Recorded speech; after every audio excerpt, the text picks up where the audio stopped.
موتا امام مالک کی شہرت جب پھیلی تو ہارون الرشید نے بغداد سے خط لکھا امام مالک کو کہ میں آپ سے درس حدیث لینا چاہتا ہوں، اور چونکہ میں یہاں بغداد میں ہوں اور میرا آنا تخت و تاج کی حرکت ہوگی، اس لیے اگر آپ تشریف لائیں تو کوئی مشکل نہیں ہوگا، تو میں اپنے شاہی محل میں آپ کے لیے، آپ کے خدام کے لیے اچھا انتظام کر دیتا ہوں، اور ان کی ضروریات کا پورا خیال رکھا جائے گا۔ ماں شاگردوں کے آپ اگر بغداد میں تشریف لائیے تو کیا خوبصورت منظر ہو، اور میں آپ سے سیکھنا چاہتا ہوں۔ علامہ اقبال نے اس منظر کو بیان کیا کہ جب خط پہنچا امام مالک کو تو امام مالک نے خط پڑھا، آپ کے چہرے پر سرخ رنگت ظاہر ہوئی، اور آپ نے جواب میں لکھا، گفت مالک مصطفیٰ را چاکرم نیز جو سودائے او اندر سرم۔ امام مالک بولے، ہارون رشید تو جانتا نہیں، جو جواب لکھا، ہارون رشید تو جانتا نہیں میں تو مصطفیٰ کریم کا نوکر ہوں، میرے سر میں کسی اور کا سودا نہیں سمایا ہوا۔ اگر تجھے شوق ہے علم پڑھنے کا تو یہاں مدینے میں آنا ہوگا اور طالب علموں کے ساتھ مل کے دو زانو بیٹھنا ہوگا۔ میں نبی کی حدیث لے کے تیرے دروازے پہ نہیں آ سکتا، نبی کی حدیث سیکھنے کے لیے تجھے میری چوکٹ پہ آنا پڑے گا۔ وہ علم بھی تھا، وہ زمانہ بھی تھا۔ اللہ اکبر۔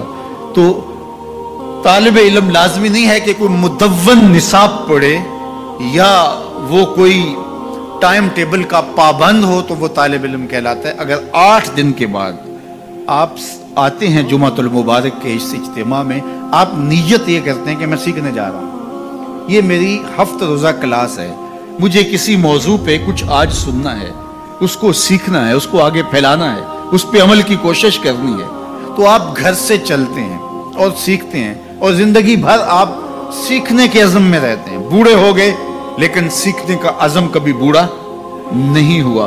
تو سنو میرے حضور نے کیا کہا، جو آدمی علم کے طلب میں اپنے سفر کو جاری رکھے ہوئے ہے اور اس نے ابھی تکمیل نہیں کی کہ اس کی موت واقع ہو گئی، فرمایا کل قیامت کے دن نبیوں اور اس کے درمیان صرف 1 درجے کا فرق ہوگا، اتنے اونچے درجے پہ جائے گا کہ صرف 1 درجے کا فرق ہوگا۔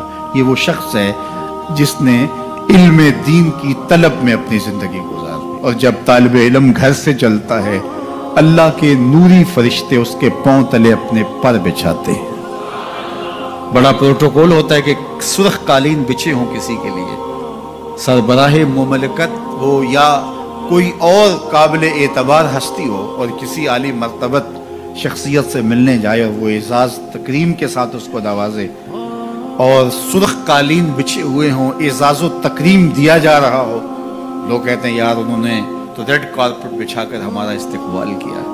برطانیہ میں یہ شاہی اعزاز ہے جو کسی کو دیا جاتا ہے۔